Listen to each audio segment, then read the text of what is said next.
ಚಿಕ್ಕಮಗಳೂರು ಜಿಲ್ಲೆ ಮೂಡಿಗೆರೆ ಕ್ಷೇತ್ರದ ಹೆಡದಾಳು ಗ್ರಾಮದಲ್ಲಿ ಗುಂಡಿ ಕಾರ್ಬಾರ್ಗೆ ಜನ ಹೈರಾಣಾಗಿದ್ದಾರೆ. 10 ಹಳ್ಳಿಗಳಿಗೆ ಸಂಪರ್ಕ ಕಲ್ಪಿಸೋ ರಸ್ತೆ ಗುಂಡಿಮಯವಾಗಿದ್ದು ವಾಹನ ಸಂಚಾರ, ವಿದ್ಯಾರ್ಥಿಗಳು ಶಾಲೆಗೆ ಹೋಗೋದಕ್ಕೆ ಪರದಾಡುವಂತಾಗಿದೆ. ಜನಪ್ರತಿನಿಧಿಗಳಲ್ಲಿ ಮನವಿ ಮಾಡಿದ್ರೂ ಕ್ಯಾರೆ ಅನ್ನಲಿಲ್ಲ. ಇದೀಗ ಗ್ರಾಮದ ದಿನೇಶ್ ಅನ್ನೋರು 1.5 ಲಕ್ಷ ಖರ್ಚು ಮಾಡಿ ರಸ್ತೆ ದುರಸ್ತಿ ಮಾಡುತ್ತಿದ್ದಾರೆ. ದಿನೇಶ್ ಕಾರ್ಯಕ್ಕೆ ಹೆಡದಾಳು ಗ್ರಾಮಸ್ಥರು ಸಾಥ್ ನೀಡಿದ್ದಾರೆ. ಜೆಸಿಬಿ, ಲಾರಿ, ಟ್ರ್ಯಾಕ್ಟರ್, ಹಿತಾಚಿ ಬಳಸಿ 3 ಕಿಲೋಮೀಟರ್ ರಸ್ತೆ ಸಂಪೂರ್ಣವಾಗಿ ದುರಸ್ತಿಗೊಳಿಸಿ ಜನಪ್ರತಿನಿಧಿಗಳು ಕ್ಷೇತ್ರದ ಅಭಿವೃದ್ಧಿ ಮಾಡಲಿ ಅಂತ ತಿರುಗೇಟನ್ನ ಕೊಟ್ಟಿದ್ದಾರೆ.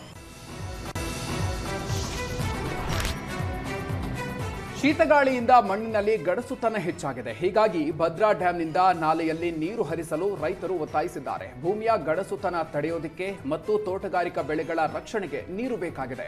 ಮುಂಚಿತವಾಗಿ ಭದ್ರಾ ನದಿಯ ಎಡ ಮತ್ತು ಬಲದಂಡೆಗಳ ನಾಲೆಗಳಿಗೆ ನೀರು ಬಿಡಲು ಒತ್ತಾಯಿಸಿದ್ದಾರೆ. ನಾಳೆಯ ಒಳಗೆ ನೀರು ಬಿಡದಿದ್ದರೆ ರೈತ ಸಂಘ ಹೋರಾಟದ ಎಚ್ಚರಿಕೆ ನೀಡಿದೆ. ಎಡದಂಡೆ ನಾಲೆ ವ್ಯಾಪ್ತಿಯಲ್ಲಿ 8,300 ಹೆಕ್ಟೇರ್, ಶಿವಮೊಗ್ಗ ಮತ್ತು ದಾವಣಗೆರೆ ಜಿಲ್ಲೆ ಸೇರಿದಂತೆ ಬಲದಂಡೆ ವ್ಯಾಪ್ತಿಯಲ್ಲಿ 97,270 ಹೆಕ್ಟೇರ್ ಪ್ರದೇಶದ ತೋಟಗಾರಿಕೆ ಮತ್ತು ಕೃಷಿ ಬೆಳೆಗೆ ನೀರಿನ ಅಗತ್ಯ ಇದೆ. ಶೀತಗಾಳಿ ಹೆಚ್ಚಿದ್ದು ಭೂಮಿ ಗಡಸಾಗ್ತಾ ಇದೆ. ಬೇಸಿಗೆ ಹಂಗಾಮಿನ ಭತ್ತದ ಸಸಿ ಮಾಡಲು ಮತ್ತು ತೋಟಗಳಿಗೆ ತುರ್ತು ನೀರಿನ ಅಗತ್ಯ ಇದೆ ಅಂತ ಹೇಳಿದರು. ಮೈಸೂರಿನಲ್ಲಿ ಕಾಡಾನೆಯನ್ನ ಓಡಿಸೋದಕ್ಕೆ ಎಐ ತಂತ್ರಜ್ಞಾನ ಅಳವಡಿಸಲಾಗಿದೆ. ದೇಶದಲ್ಲೇ ಇದೇ ಮೊದಲ ಬಾರಿಗೆ ಎಐ ಕ್ಯಾಮೆರಾವನ್ನ ಬಂಡೀಪುರ ನಾಗರಹೊಳೆ ಉದ್ಯಾನದಲ್ಲಿ ಪ್ರಾಯೋಗಿಕ ಬಳಸಲಾಗಿದೆ. ಸುಮಾರು 20ಕ್ಕೂ ಹೆಚ್ಚು ವಿವಿಧ ಬಗೆಯ ಶಬ್ದವನ್ನ ಎಐ ಕ್ಯಾಮೆರಾ ಮಾಡುತ್ತೆ. ಆನೆಗಳು 500ರಿಂದ 750 ಮೀಟರ್ ದೂರದಲ್ಲಿದ್ದಾಗಲೇ ಸದ್ದು ಮಾಡುತ್ತೆ. ವೀರನಹೊಸಳ್ಳಿ ಅರಣ್ಯ ವಲಯದಲ್ಲಿ ಎಐ ಕ್ಯಾಮೆರಾಗಳ ಅಳವಡಿಕೆ ಮಾಡಿದ್ದು ಜೇನುನೊಣ, ಪಟಾಕಿ ಶಬ್ದ ಮಾಡೋ ಮೂಲಕ ಆನೆಗಳನ್ನ ಹೆದರಿಸುತ್ತೆ. ಹಿರಿಯ ನಟಿ ಲೀಲಾವತಿಯವರ 88ನೇ ಹುಟ್ಟುಹಬ್ಬಕ್ಕೆ ಸೋಲದೇವನಹಳ್ಳಿಯಲ್ಲಿ ಸಮಾಧಿಯನ್ನ ಹೂಗಳಿಂದ ಅಲಂಕರಿಸಿ ವಿಶೇಷ ಪೂಜೆಯನ್ನ ಸಲ್ಲಿಸಲಾಯಿತು. ಬಳಿಕ ಸೋಲದೇವನಹಳ್ಳಿ ಹಾಗೂ ಸುತ್ತಮುತ್ತಲಿನ ಗ್ರಾಮಸ್ಥರಿಗೆ ಉಚಿತ ಆರೋಗ್ಯ ತಪಾಸಣಾ ಶಿಬಿರ ನಡೆಸಲಾಯಿತು. ನಟಿ ಲೀಲಾವತಿ ಸಮಾಧಿಗೆ ವಿನೋದ್ ರಾಜ್ ಹಾಗೂ ಪತ್ನಿ ಅನು ಪೂಜೆಯನ್ನ ಸಲ್ಲಿಸಿದ್ರು. ಈ ವೇಳೆ ಭಾವುಕರಾದ ವಿನೋದ್ ರಾಜ್ ತಾಯಿಯನ್ನ ಕಳೆದುಕೊಂಡಾಗ ನಾನು ಒಂಟಿ ಅನಿಸಿಬಿಟ್ಟಿದೆ ಅಂತ ಕಣ್ಣೀರಿಟ್ರು.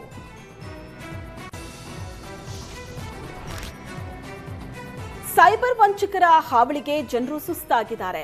ಆಪ್ ಅಪ್ಡೇಟ್ ಮಾಡಿ ಅಂತ ಲಿಂಕ್ ಕಳಿಸಿ ಆನ್ಲೈನ್ ವಂಚನೆ ಮಾಡ್ತಿರೋ ಗ್ಯಾಂಗ್ ಆಕ್ಟಿವ್ ಆಗಿದೆ. ಎಸ್ಬಿಐ ಬ್ಯಾಂಕಿನ ಯುನೋ ಆಪ್ ಅಪ್ಡೇಟ್ ಮಾಡೋದಕ್ಕೆ ಹೋಗಿ ಕಾರ್ಪೆಂಟರ್ ಲಕ್ಷಾಂತರ ರೂಪಾಯಿ ಹಣ ಕಳ್ಕೊಂಡಿದ್ದಾರೆ. ಕನಕಪುರ ತಾಲೂಕಿನ ಕಂಚನಹಳ್ಳಿ ಗ್ರಾಮದ ಕಾರ್ಪೆಂಟರ್ ಗಂಗಾಧರ್ ಮೋಸ ಹೋಗಿದ್ದಾರೆ. ಲಿಂಕ್ ಮೇಲೆ ಕ್ಲಿಕ್ ಮಾಡಿದ ತಕ್ಷಣ ಅಕೌಂಟ್ನಲ್ಲಿದ್ದ 2 ಲಕ್ಷ ಖಾಲಿಯಾಗಿದೆ. ಮೊದಲು 1 ಲಕ್ಷ ಹಣ ಕಟ್ಟಾಗಿದೆ. ನಂತರ 2 ಬಾರಿ 50,000 ಬೇರೆಯವರ ಖಾತೆಗೆ ವರ್ಗಾವಣೆ ಆಗಿದೆ. ಹಣ ವಾಪಸ್ ಕೊಡಿಸುವಂತೆ ಗಂಗಾಧರ್ ಸೈಬರ್ ಪೊಲೀಸರ ಮೊರೆ ಹೋಗಿದ್ದಾರೆ. ರಾಮನಗರ ಸೆನ್ ಪೊಲೀಸ್ ಠಾಣೆಯಲ್ಲಿ ಪ್ರಕರಣ ದಾಖಲಾಗಿದೆ. ಬಾಗಲಕೋಟೆಯ ಅಮೀನಗಢ ಪೊಲೀಸರು ಕಾರ್ಯಾಚರಣೆಯನ್ನ ನಡೆಸಿ ಖತರ್ನಾಕ್ ಕಳ್ಳನನ್ನ ಬಂಧಿಸಿದ್ದಾರೆ. ಯಾದಗಿರಿಯ ಹುಲಗಪ್ಪನನ್ನ ಬಂಧಿಸಿ 21 ಬೈಕ್ಗಳನ್ನ ವಶಕ್ಕೆ ಪಡೆದಿದ್ದಾರೆ. 11,95,000 ಮೌಲ್ಯದ 21 ಬೈಕ್ ಜಪ್ತಿ ಮಾಡಿದ್ದಾರೆ. ಆರೋಪಿ ರಾಯಚೂರಿನ ಲಿಂಗಸಗೂರು ನಿವಾಸಿ ರಾಮಣ್ಣ ಅನ್ನೋರ ಬೈಕ್ ಕದ್ದಿದ್ದ. ಅಮೀನಗಢ ಠಾಣೆಯಲ್ಲಿ ಪ್ರಕರಣ ದಾಖಲಾಗಿತ್ತು. ಇದೀಗ ಬೈಕ್ ಕಳ್ಳನನ್ನ ಪೊಲೀಸರು ಬಂಧಿಸಿದ್ದು, ಈ ವೇಳೆ ಆರೋಪಿ ವಿವಿಧ ಜಿಲ್ಲೆಗಳಲ್ಲಿ ಬೈಕ್ ಕಳ್ಳತನ ಮಾಡಿರುವುದು ಬಯಲಾಗಿದೆ.